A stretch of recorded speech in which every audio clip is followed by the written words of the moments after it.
2026 বিশ্বকাপটি ব্রাজিলের জন্য একটি কাল রাত এবং ব্রাজিলের ফ্যান ফলোয়ার জন্য গভীর কাল রাত চলতেছে। আগে আমরা জানতাম হিন্দুদের যদি বিয়ে হয় এক রাত কাল রাত চলতো, কিন্তু ব্রাজিলে এখন বিশ্বকাপ আসার পর থেকে প্রতিনিয়ত কাল রাত চলতেছে। কারণ এই পর্যন্ত ব্রাজিল 6 জনকে আব্বা বলেছে, কিন্তু একজনও কাম দিতে পারেনি। এর মধ্যে 3 জন আব্বা ছিল নর্মাল এবং 3 জন আব্বা ছিল হার্ড, তারপরও কাম দিতে পারে না। যেমন কে কাব্যে তাদেরকে আব্বা বলেছে, কিন্তু তারপর কে কাব্যে আর্জেন্টিনাকে ঠকাইতে পারে। তারপর মিশরকে আব্বা বলেছে, তারপর মিশরও আর্জেন্টিনাকে ঠকাইতে পারে না। তারপর সুইজারল্যান্ডকে আব্বা বলেছে, সুইজারল্যান্ডও আর্জেন্টিনাকে ঠকাইতে পারে না। এবং শেষ আব্বা হলো ইংল্যান্ড। ইংল্যান্ডকে কি আজকে আর্জেন্টিনাকে ঠকাইতে পারবে কিনা? যদি আর্জেন্টিনাকে ঠকাইতে না পারে তাহলে ব্রাজিল প্রতিদিনই আরও কালরাত হয়ে থাকবে, কারণ সামনে স্পেনের সাথে আর্জেন্টিনার ফাইনালও খেলতে হবে।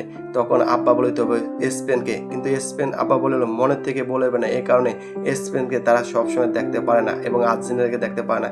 যখন স্পেনের এবং ফ্রান্সের যখন খেলা হয়েছিল তখন তারা ফ্রান্সের সাপোর্ট করেছিল, কিন্তু তখন আর ফ্রান্সকেও কাম দিয়ে দিল, কিন্তু ফ্রান্সও ঠকে গেল। লাস্ট পর্যন্ত স্পেন ফাইনালে চলে গেল। দেখা যাক এবার ব্রাজিলের শান্তি আনার জন্য আজকে ইংল্যান্ড কি করে।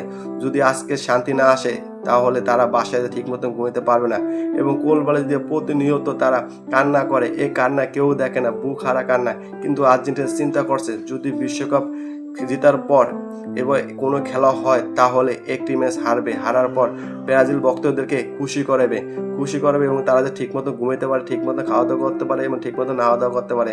না হলে যদি না হারে তাহলে ব্রাজিলের কোনো সময় ঠিকমতো খাওয়া দাওয়া নেওয়া এবং ঘুম কখনো হবে না। এবং ব্রাজিলের জন্য আর্জেন্টিনার ফ্যান ফলোয়াররা খুবই চিন্তিত আছে, যেন আর্জেন্টিনার একটি ম্যাচ ঠকে এবং ব্রাজিলের মনে শান্তি ফিরে আসে। দেখা যাক শেষ পর্যন্ত কি হয়।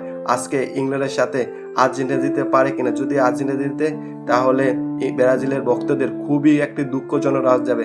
আর যদি ইংল্যান্ড জিতে তাহলে ব্রাজিল আজকে শান্তির একটি ঘুম যাবে।